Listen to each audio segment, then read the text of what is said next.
Ce n'est qu'ainsi, chers étudiantes et étudiants, que vous pourrez vous définir, que vous pourrez vous situer, prendre des positions en connaissance de cause et en connaissance de vous-même. Ce n'est qu'ainsi que vous pourrez jouer pleinement votre rôle, pas seulement de cadre ou de manager, mais aussi en tant que citoyen du Maroc, en tant que citoyen du monde. Mesdames, Mesdemoiselles, Messieurs, je ne pense pas que ce soit nécessaire de présenter professeur Ramadan. L'affluence d'aujourd'hui et celle habituelle lors de chacune de ces sorties publiques en est la preuve. Mais comme il est d'usage de présenter nos intervenants, permettez-moi, chère audience, de donner un très bref aperçu sur sa biographie. La question qui se pose à nous de façon encore plus pressante que jamais est la suivante. Qu'est-ce qu'être un citoyen dans un pays majoritairement musulman? Et d'ailleurs, l'est-on vraiment?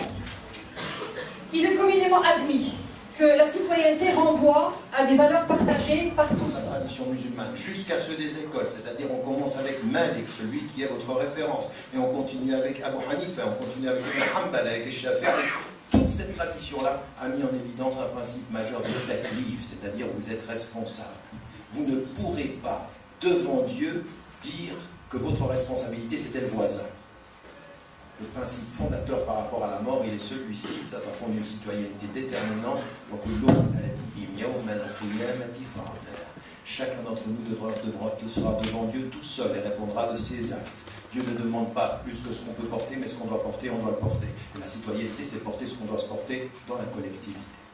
Principes sur lesquels il n'y a pas, de ce point de vue-là, à essayer de tordre les textes, à essayer principe de dignité, principe de liberté, principe de responsabilité. Voilà les éléments sur lesquels nous avons à mettre la ville avec les compagnies et les corporations et les multinationales.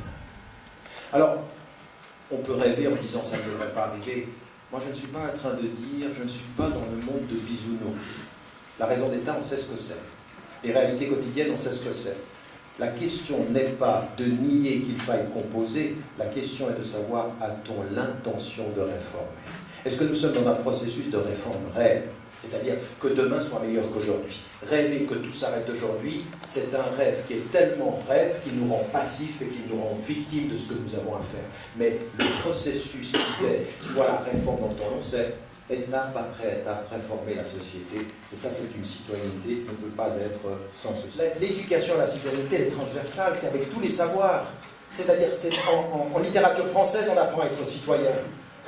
En esthétique, on apprend à être citoyen. En histoire, on apprend à être citoyen. C'est une démarche transversale. C'est une discipline qui est dans toutes les disciplines. C'est pas une heure d'éducation civique connaît la loi, puis ensuite non. Parce que quand on sait que nul n'est censé ignorer la loi, celui qui la connaît parfois, s'il n'a pas l'éthique du comportement, il va connaître la loi pour la déjouer. Sport national, partout. Au Maroc comme partout. Mais oui, déjouer la loi. C'est la fraude fiscale, c'est un des éléments... Mais bon, enfin, vous connaissez ça mieux que moi. Vous savez que ça. Donc, on lui penser sans lui. Ah, moi, j'attends de voir tous ces preuves. Penser sans lui, c'est-à-dire à devenir un être autonome. Et vous savez ce que c'est l'éducation, la pédagogie. Si vous avez lu Piaget, vous savez, c'est marcher avec, et à un moment donné, on s'arrête et tu marches tout seul. Ça ne vous dit rien, ça? C'est exactement ce que vous devez faire, même dans l'éducation musulmane. Un papa et une maman enseignent à son enfant, éduquent son enfant, mourabbi, jusqu'à un moment donné, voilà, je leur ai raison, je t'ai donné les instruments de ta liberté. Avance. Maintenant, tu peux plus le dire. Je ne peux, ma seule responsabilité, c'est de t'avoir donné les moyens. Après, c'est ta responsabilité. Mais ma responsabilité, l'éducation, c'est ça. Et donc, il faut un principe de cohérence. Si on veut des citoyens à qui vous n'avez pas donné les moyens de sa citoyenneté, par l'éducation et par le manque de cohérence. Et donc ici, il y a aussi une dimension qui est particulièrement importante. C'est pour ça que j'ai cité tout à l'heure Ruben, quand il mettait en évidence la citoyenneté spirituelle. Parce qu'il c'est aussi une dimension qui est particulièrement importante, parce que l'autonomie, ce n'est pas uniquement une autonomie intellectuelle, c'est une autonomie de l'être, c'est une autonomie du bien-être. Ça aussi, il faut que nous réconcilions ceci. Il faut arrêter d'être fier d'être marocain dans sa culture parce qu'on est généreux. Mais parce que nous, ça, on aime bien. On est généreux. On a enseigné au monde entier la générosité, et c'est vrai. Mais aujourd'hui, la question de la citoyenneté, elle n'est pas simplement dans la générosité, elle est être fier de pouvoir. On est ici, sur Terre. Et ça veut dire que chacun d'entre nous, c'est vraiment concret, ça, cette citoyenneté-là. Ça commence devant un miroir. Vous savez pourquoi? Parce que Dieu ne change pas ce qui est en un peuple avant que vous changiez ce que est en vous-même, et ça veut dire devant le miroir. Ça veut dire là, maintenant, on se regarde dans le miroir de sa propre conscience et on se dit, mais comment voulez-vous que le Maroc change si pendant les derniers mois, je n'ai pas su être courageux, je n'ai pas su être solidaire, je n'ai pas su servir la communauté et j'attends que le Maroc soit meilleur. On continue. Là, t'as même pas attaché ta chamelle. Là, tu as laissé ta chamelle et puis tu la regardes partir et elle reviendra. Non, elle revient. Le prophète Rasul est allé attache et puis tu verras après ce que Dieu fera de toi. Inch'Allah, c'est la main.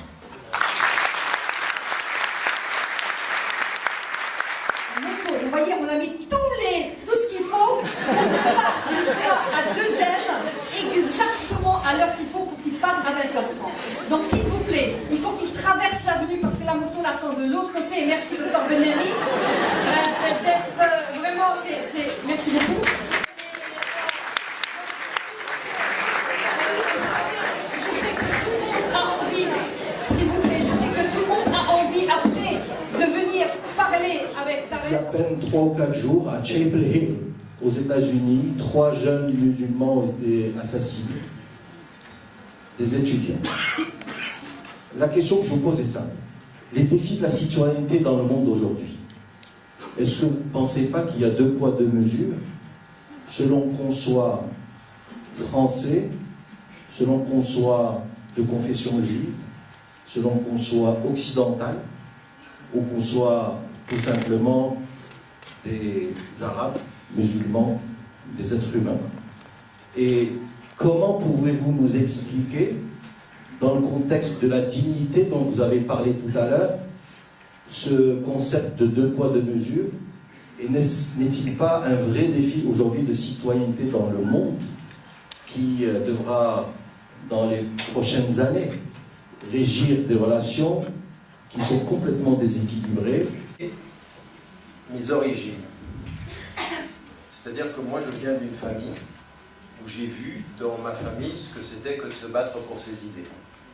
Contrairement à tout ce que dit l'Occident, avec tout ce qu'ils pourront raconter, moi je viens d'une famille où mon grand-père disait à ceux qui avaient envie d'aller mourir en Palestine, il leur disait « c'est difficile de mourir dans la voie de Dieu, mais c'est encore plus difficile d'y vivre ». Et il leur empêchait d'aller comme ceci n'importe comment en Palestine en disant « maintenant il va falloir vivre ». Et il a été assassiné. C'est lui qui disait aux hommes « soyez comme l'arbre fruitier, quand on vous attaque avec les pierres, vous répondez avec des fruits ». Qui a refusé de la violence. Moi je viens de ça, je viens d'un papa et d'une maman qui ont quitté leur pays pendant 41 ans, qui n'est rentré que mort. C'est-à-dire qu'il a assumé ses idées. Ça, vous savez, c'est comme du lait, ça passe dans la psychologie. Je n'ai aucun mérite par rapport à ça. Je l'ai vu dans les larmes de ma mère, je l'ai vu dans les larmes de mon père, qu'à aucun moment il ne fallait plier en face de l'injuste. Il faut rester droit. Ça, c'est un élément. Deuxième élément, bien entendu, c'est ma formation, c'est ma spiritualité, c'est mon rapport à Dieu, c'est le fait que je me remette à lui. Et puis la troisième des choses, c'est très simple. Toutes les attaques que vous voyez en France n'effaceront jamais la générosité et la bonté de ce que je vois ailleurs. Ma force, elle vient de là, vous ne vous rendez pas compte. C'est-à-dire que pensez que moi, c'est ce que j'entends en France qui va me déstabiliser.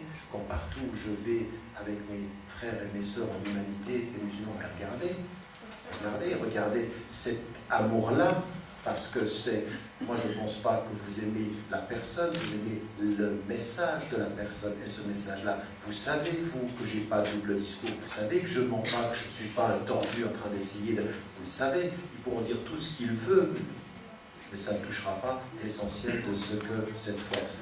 Et ma force, elle vient de là, c'est-à-dire, c'est vraiment ça qui est tellement important quand je reviens du Maroc, quand je reviens de visite dans des...